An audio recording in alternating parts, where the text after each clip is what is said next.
Assalamualaikum warahmatullahi wabarakatuh. Selamat berjumpa. Pada kesempatan kali ini kita akan mempelajari tentang hukum asuransi di Indonesia. Fokus kita kali ini adalah tinjauan tentang perjanjian asuransi di Indonesia dan pendapat ulama Islam tentang asuransi. Topik ini cukup penting mengingat asuransi bukan hanya merupakan lembaga keuangan yang berkembang pesat, tetapi juga berhubungan erat dengan hukum kontrak yang menjadi dasar bagi segala jenis perjanjian, termasuk perjanjian asuransi. Sebagai calon praktisi hukum, pemahaman mendalam tentang hukum asuransi akan sangat berguna dalam menavigasi kasus-kasus yang berkaitan dengan asuransi dalam praktik sehari-hari. Baik, kita mulai. Sebelum kita masuk lebih dalam mengenai perjanjian asuransi, kita perlu memahami terlebih dahulu perjanjian secara umum, karena perjanjian adalah dasar dari hubungan hukum yang terjalin dalam asuransi. Kalau kita berkaca pada pasal 1313 KUH Perdata, perjanjian dapat diartikan sebagai suatu perbuatan di mana satu orang atau lebih mengikatkan diri terhadap satu orang lain atau lebih. Perjanjian ini bukan hanya sekedar kesepakatan biasa, tetapi sebuah perbuatan hukum yang membawa akibat hukum. Jadi perjanjian itu adalah suatu tindakan hukum yang secara otomatis menciptakan hak serta kewajiban bagi pihak yang terlibat. Misalnya dalam perjanjian jual beli, pihak penjual memiliki kewajiban untuk menyerahkan barang, kemudian pihak pembeli memiliki kewajiban untuk membayar harga sesuai dengan kesepakatan tersebut. Nah, kontrak atau perjanjian ini mengikat kedua belah pihak seperti halnya undang-undang. Untuk memberikan gambaran yang lebih nyata, lebih konkret, kita coba ambil contoh perjanjian sewa menyewa rumah misalnya. Di sini ada dua pihak, yaitu pihak yang menyewa dan juga pihak yang menyewakan. Pihak yang menyewa memiliki kewajiban untuk membayar sewa sesuai dengan kesepakatan yang telah disepakati. Dan pada pihak yang menyewakan harus menyerahkan rumah untuk digunakan oleh penyewa sesuai dengan jangka waktu yang telah disetujui. Penting untuk diingat bahwa perjanjian yang sah harus memenuhi beberapa unsur pokok, yaitu adanya kesepakatan antara pihak-pihak yang terlibat, adanya objek yang jelas, misalnya ada barang yang diperjualbelikan, serta alasan atau sebab yang sah. Apabila salah satu unsur ini tidak dipenuhi, maka perjanjian bisa dianggap tidak sah atau bahkan batal demi hukum. Selain itu, perjanjian juga dilandasi oleh beberapa asas hukum. Antara lain ada asas kebebasan berkontrak, asas konsensualisme, serta asas fakta sunt servanda. Untuk lebih memahami, mari kita lihat pada perjanjian pinjam-meminjam misalnya. Jika seorang teman meminjamkan uang kepada teman lainnya, maka mereka berdua telah sepakat untuk melaksanakan perjanjian tersebut. Asas kebebasan berkontrak memiliki ruang bagi mereka untuk memenuhi syarat-syarat pinjaman seperti besaran bunga atau jangka waktu pengembalian uang yang dipinjam. Tetapi apabila salah satu pihak tidak memenuhi kewajibannya, maka pihak yang dirugikan dapat menuntut pelaksanaan perjanjian tersebut berdasarkan asas fakta sunt servanda. Oke, kita lanjut ya. Setelah memahami dasar tentang perjanjian, kita akan beralih ke syarat sahnya perjanjian yang tercantum dalam pasal 1320 KUH Perdata. Untuk memastikan bahwa sebuah perjanjian memiliki kekuatan hukum, ada 4 syarat yang harus dipenuhi. Syarat-syarat ini sangat penting karena jika salah satu dari syarat tersebut tidak dipenuhi, maka perjanjian bisa dianggap batal atau bahkan tidak sah. Pertama, perjanjian harus didasarkan pada kesepakatan antara para pihak. Kesepakatan ini berarti adanya kehendak yang seragam atau sama di antara para pihak mengenai apa yang akan mereka lakukan. Tidak boleh ada paksaan, penipuan, atau kekeliruan dalam proses penyusunan kesepakatan tersebut. Contoh misalnya, ada perjanjian jual beli misalnya. Pembeli dan penjual harus sepakat mengenai harga barang, jenis barang, sampai waktu pengiriman tanpa adanya tekanan dari pihak manapun. Kesepakatan yang sah ini menjadi landasan untuk melaksanakan perjanjian secara adil. Itu yang pertama. Kedua, ada syarat kecakapan untuk membuat perikatan. Artinya, para pihak yang membuat perjanjian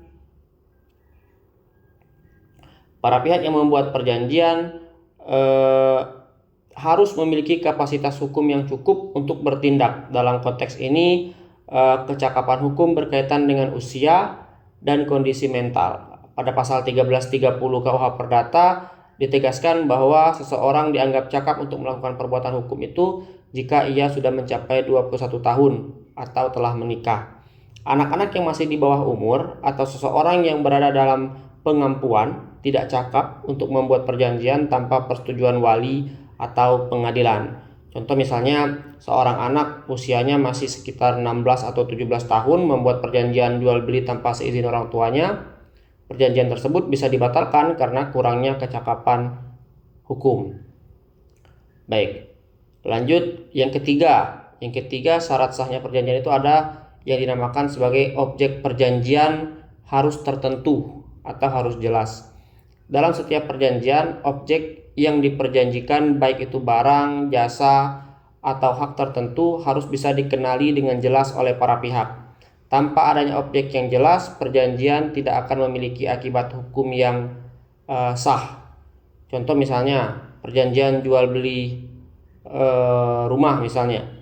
Harus jelas alamat rumah dan spesifikasi lainnya agar tidak ada keraguan mengenai objek yang diperjualbelikan. Terakhir, syarat yang terakhir adalah perjanjian harus memiliki sebab yang halal, yaitu alasan yang sah dan tidak bertentangan dengan hukum, kesusilaan, atau ketertiban umum. Contoh misalnya jika ada dua pihak membuat perjanjian untuk melakukan perdagangan barang-barang terlarang, misalnya perdagangan narkoba misalnya. Perjanjian tersebut jelas tidak sah karena bertentangan dengan hukum yang berlaku.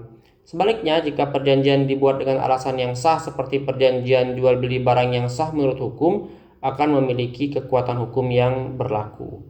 Nah, keempat syarat ini jika dipenuhi dengan baik akan menghasilkan perjanjian yang sah dan dapat dilaksanakan di hadapan hukum. Penting untuk memahami syarat-syarat ini karena dalam praktik hukum sering terjadi permasalahan terkait dengan batalnya perjanjian yang tidak memenuhi satu syarat atau lebih syarat dari keempat syarat tersebut.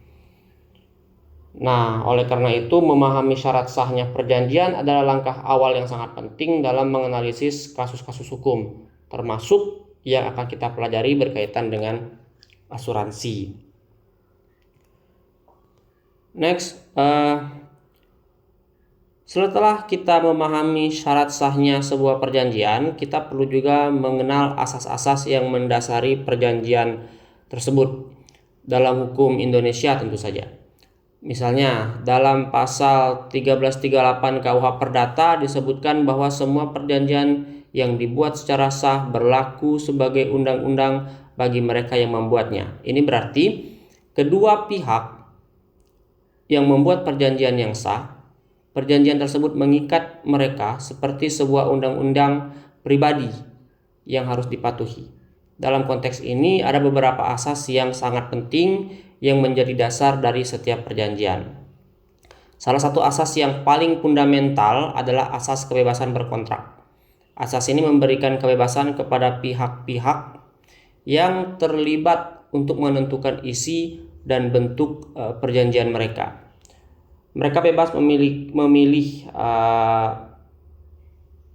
apa yang ingin mereka perjanjikan, siapa yang akan terlibat dalam perjanjian, serta bagaimana bentuk perjanjian itu akan dilaksanakan. Asas ini menjamin bahwa para pihak dapat merancang kontrak sesuai dengan kebutuhan mereka sepanjang tidak bertentangan dengan ketertiban umum atau hukum yang berlaku.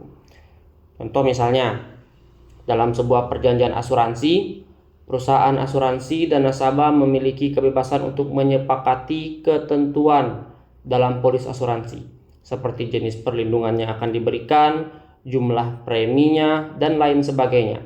sesuai dengan prinsip kebebasan berkontrak. Namun, meskipun ada kebebasan, asas konsensualisme juga berlaku. Asas ini menegaskan bahwa perjanjian itu sah hanya ketika ada kesepakatan antara para pihak. Dalam konteks asuransi, kedua pihak yaitu penanggung dan juga tertanggung harus sepakat mengenai semua syarat yang tercantum dalam polis. Perjanjian asuransi hanya akan memiliki akibat hukum ketika kedua belah pihak menyetujui semua ketentuan yang ada dalam polis tersebut. Dengan demikian, asas konsensualisme ini mengatur bahwa perjanjian hanya sah jika ada kesepakatan yang jujur dan tanpa paksaan. Selanjutnya, selain itu juga ada asas yang sudah kita sebutkan di awal tadi, asas pacta sunt servanda, yang berarti bahwa perjanjian yang sah mengikat pada para pihak seperti halnya undang-undang. Asas ini menggarisbawahi bahwa perjanjian yang sudah dibuat dengan sah harus dipatuhi oleh semua pihak yang terlibat tanpa ada alasan untuk mengingkarinya. Jika salah satu pihak tidak memenuhi kewajibannya, maka pihak yang merasa dirugikan dapat menuntut pemenuhan kewajiban tersebut atau meminta ganti rugi. Misalnya, dalam perjanjian asuransi, jika tertanggung membayar premi secara teratur, maka penanggung wajib memberikan ganti rugi atau perlindungan sesuai dengan ketentuan polis apabila terjadi resiko yang diasuransikan. Selain asas-asas tersebut, asas itikat baik juga dapat dikatakan sebagai salah satu asas yang sangat penting dalam setiap perjanjian. Kita kembali misalnya dalam pasal 1338 KUH Perdata, tepatnya pada ayat 3, disebutkan bahwa pelaksanaan perjanjian harus dilakukan dengan itikat baik. Ini berarti bahwa setiap pihak dalam perjanjian harus bertindak jujur dan tidak merugikan pihak lainnya. Dalam perjanjian asuransi misalnya, baik penanggung maupun tertanggung harus saling mempercayai dan tidak melakukan tindakan yang merugikan satu sama lain. Penanggung harus menjalankan kewajibannya sesuai dengan ketentuan yang ada, sementara tertanggung juga harus memberikan informasi yang benar mengenai kondisi yang diasuransikan. Dengan demikian, asas-asas ini menjadi landasan utama setiap perjanjian, termasuk perjanjian asuransi. Pihak-pihak yang terlibat dalam perjanjian harus memahami dan menjalankan asas-asas ini agar perjanjian yang dibuat dapat dilaksanakan dengan baik dan memiliki kekuatan hukum yang sah.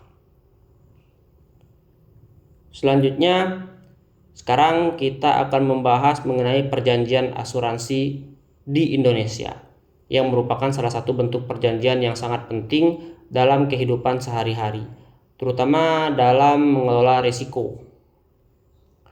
Asuransi di Indonesia itu memiliki dasar hukum yang jelas, berkembang seiring dengan kebutuhan masyarakat terhadap perlindungan finansial dari berbagai risiko yang tidak dapat diprediksi.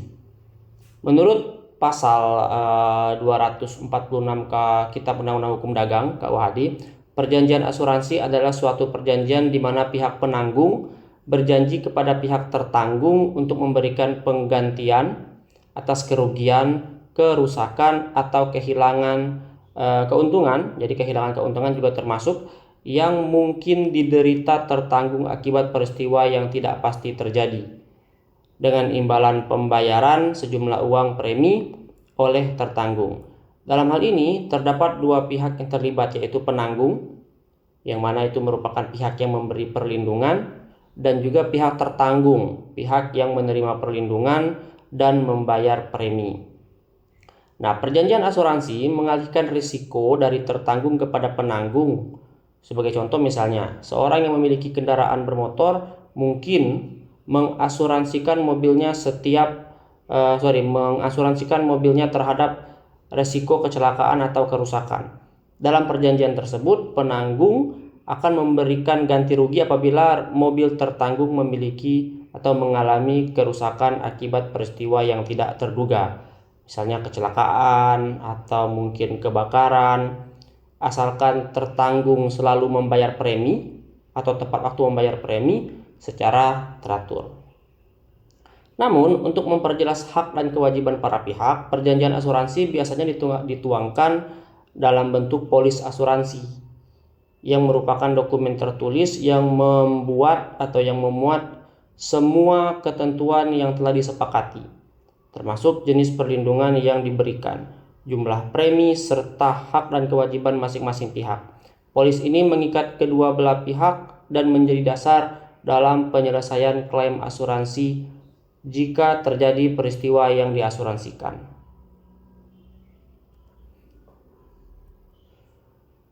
Oke, di Indonesia sendiri, asuransi tidak hanya terbatas pada satu jenis, tetapi terbagi ke dalam beberapa kategori sesuai dengan tujuannya dan jenis perlindungannya. Berdasarkan buku yang sudah saya masukkan di Sikuli,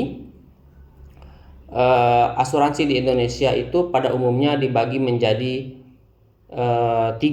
Ada asuransi kerugian, asuransi jiwa, dan asuransi sosial. Pertama, kita coba membahas soal asuransi kerugian. Asuransi jenis ini memberikan ganti rugi atas kerugian atau kerusakan yang terjadi pada harta benda tertanggung akibat peristiwa yang tidak terduga. Misalnya hartanya terjadi kebakaran atau kecelakaan atau pencurian. Contoh misalnya begini, asuransi kebakaran memberikan perlindungan terhadap properti yang rusak akibat kebakaran. Jika terjadi kebakaran pada rumah atau mungkin gedung yang telah diasuransikan, penanggung akan memberikan ganti rugi kepada tertanggung sesuai dengan ketentuan yang ada dalam polis asuransi. Kedua, itu ada yang namanya asuransi jiwa. Asuransi jiwa. Asuransi jiwa ini lebih fokus pada perlindungan terhadap resiko yang berhubungan dengan kehidupan manusia, seperti resiko kematian atau kecelakaan yang mengakibatkan cacat permanen. Contoh misalnya, dalam asuransi jiwa, apabila seorang tertanggung meninggal dunia selama masa polis, ahli warisnya akan menerima santunan asuransi sesuai dengan jumlah yang telah disepakati.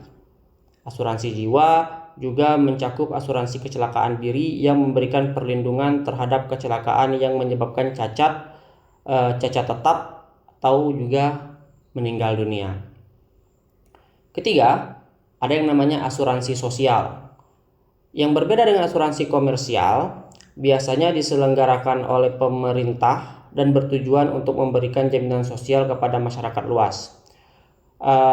Program asuransi sosial ini meliputi asuransi kesehatan dan asuransi kecelakaan kerja yang membantu masyarakat mendapatkan perlindungan kesehatan dan kecelakaan kerja dengan biaya yang lebih terjangkau. Kalau yang kita kenal, yang paling familiar itu biasanya misalnya BPJS Kesehatan, BPJS Ketenagakerjaan. Di Indonesia merupakan contoh dari asuransi sosial yang diselenggarakan oleh pemerintah untuk melindungi seluruh lapisan masyarakat, baik dalam hal perawatan kesehatan maupun jaminan sosial yang lainnya. Nah, setiap jenis asuransi ini memiliki mekanisme, ketentuan, dan tujuan yang berbeda-beda. Tetapi pada dasarnya ketiganya bertujuan untuk memberikan perlindungan terhadap risiko yang tidak dapat diprediksi dalam kehidupan yang akan datang. Baik. Selanjutnya, dalam perjanjian asuransi terdapat beberapa asas yang mendasari bagaimana perjanjian tersebut dijalankan. Kalau di awal tadi kita bicara soal asas-asas perjanjian, nah dalam asuransi itu juga dikenal sebagai ada asas-asas yang memberikan pedoman dan aturan bagi penanggung dan tertanggung dalam melaksanakan hak dan kewajiban mereka. Salah satu asas yang sangat penting dalam asuransi adalah asas indemnitas misalnya. Asas ini mengatur bahwa ganti rugi yang diberikan oleh penanggung kepada tertanggung tidak boleh lebih besar dari kerugian yang sebenarnya. Kerugian yang dialami oleh tertanggung yang sebenarnya. Tujuannya adalah untuk mengembalikan kondisi tertanggung ke posisi semula, tetapi tidak boleh membuatnya lebih menguntungkan daripada sebelum peristiwa terjadi. Misalnya begini, jika sebuah mobil yang diasuransikan mengalami kerusakan akibat kecelakaan, penanggung hanya akan mengganti biaya perbaikan mobil tersebut sesuai dengan kerugian yang dialami, tanpa memberi lebih. Jadi kalau misalnya rusaknya di part tertentu dengan biaya X, maka yang diganti itu part tertentu dengan biaya X tertentu aja, tidak melebihi dari yang diperbaiki. Selanjutnya ada asas kepentingan yang dilindungi. Dalam asuransi, tertanggung harus memiliki kepentingan yang sah terhadap objek yang diasuransikan. Artinya tertanggung harus memiliki hubungan yang relevan dan sah dengan objek yang diasuransikan agar perjanjian asuransi dapat dilaksanakan. Misalnya dalam asuransi jiwa, tertanggung harus dapat membuktikan bahwa dirinya atau orang yang diasuransikan, misalnya anggota keluarganya, memiliki hubungan yang sah dan relevan untuk mendapatkan manfaat dari polis tersebut. Asas lainnya itu ada yang namanya asas itikat baik, yang mengharuskan kedua pihak dalam perjanjian asuransi untuk bertindak jujur dan tidak merugikan pihak lainnya. Dalam prakteknya ini berarti bahwa penanggung harus memberikan informasi yang jelas dan jujur kepada tertanggung mengenai ketentuan polis, sementara tertanggung juga harus memberikan informasi yang benar dan lengkap mengenai objek yang diasuransikan. Misalnya contohnya, jika tertanggung menyembunyikan kondisi kesehatan yang sudah ada sebelumnya dalam asuransi jiwa misalnya, maka ini bisa dianggap sebagai pelanggaran asas itikat baik karena tidak disebutkan di awal atau ketika membuat perjanjian. Terakhir, ada yang namanya asas subrogasi. Ia mengatur bahwa penanggung berhak mengganti kerugian yang telah dibayarkan kepada tertanggung dengan mengajukan klaim kepada pihak yang bertanggung jawab atas peristiwa tersebut.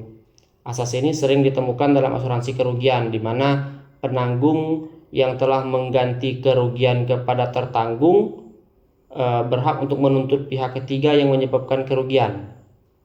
Nah, asas-asas ini merupakan dasar yang sangat penting bagi pengelolaan dan pelaksanaan perjanjian asuransi dan sangat membantu dalam menjaga hubungan yang seimbang antara penanggung dan juga tertanggung. Oke, kita masuk ke pembahasan selanjutnya. Pada bagian yang mendekati akhir ini, kita akan membahas mengenai pendapat ulama Islam tentang asuransi. Dalam Islam, setiap bentuk transaksi atau perjanjian yang dilakukan oleh umat muslim harus memenuhi prinsip-prinsip yang sesuai dengan syariat Islam. Syariat Islam itu harus menjadi panduan pokok dalam melaksanakan transaksi ataupun perjanjian oleh umat muslim. Oleh karena itu, tidak sedikit ulama yang memberikan pandangan terkait dengan hukum asuransi. Secara umum terdapat dua kelompok pendapat ulama atau pendapat utama di kalangan ulama mengenai status hukum asuransi dalam Islam. Ada yang kelompok yang mengharamkan dan ada yang menghalalkan. Baik, kita mulai pada pendapat yang mengharamkan asuransi. Beberapa ulama itu berpendapat bahwa asuransi merupakan maisir atau perjudian dan riba. Dalam pandangan ini, asuransi mengandung unsur ketidakpastian atau horor dan spekulasi yang mirip dengan perjudian.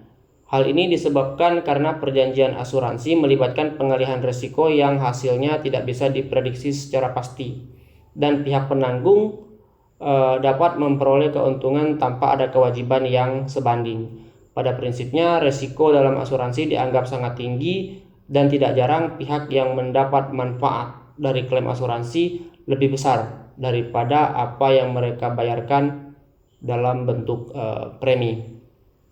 Kita ambil contoh yang misalnya asuransi jiwa misalnya. Tertanggung membayar premi sepanjang hidupnya, namun ia tidak bisa memastikan apakah ia akan mendapatkan manfaat dari polis tersebut atau tidak. Hal ini dinilai oleh sebagian ulama sebagai bentuk ketidakpastian yang tidak sesuai dengan prinsip syariah, di mana transaksi harus jelas dan tidak merugikan salah satu pihak. Itu yang kelompok yang memiliki pendapat untuk mengharamkan asuransi. Nah, kalau kita melihat dari pendapat yang menghalalkan asuransi,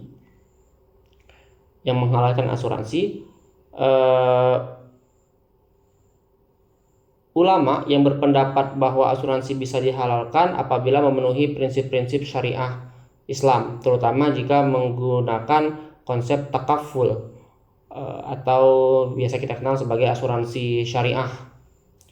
Dalam asuransi syariah, resiko dibagi bersama di antara para peserta dan bukan kepada satu perusahaan semata.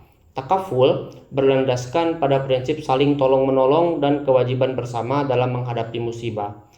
Dalam hal ini, premi yang dibayar oleh peserta bukanlah biaya yang dibayar untuk menggantikan kerugian, melainkan sebagai sumbangan atau dalam istilah syariahnya tabarruk yang digunakan untuk membayar klaim peserta yang terkena musibah.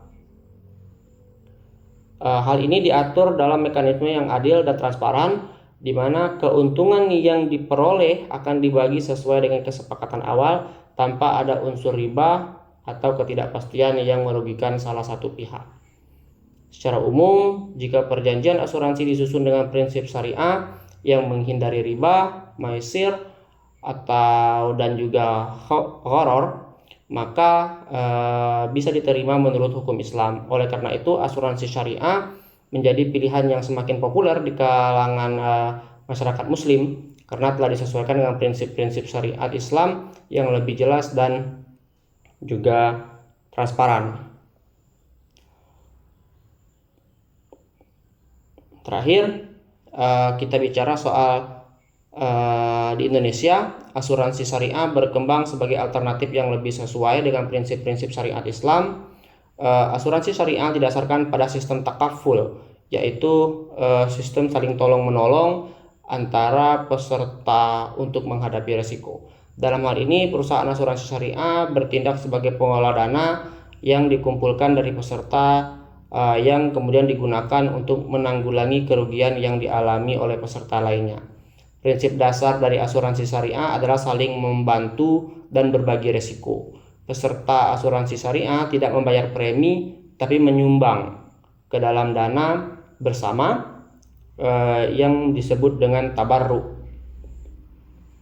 Dana ini kemudian digunakan untuk membantu peserta lain yang mengalami musibah. Dengan demikian, konsep asuransi syariah berfokus pada keadilan transparansi dan tidak ada pihak yang diuntungkan secara tidak adil.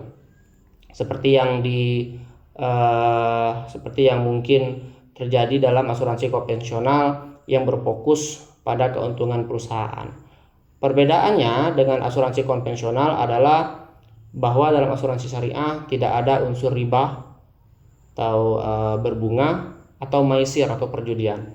Asuransi konvensional seringkali melibatkan investasi atau bunga yang bertentangan dengan prinsip syariah.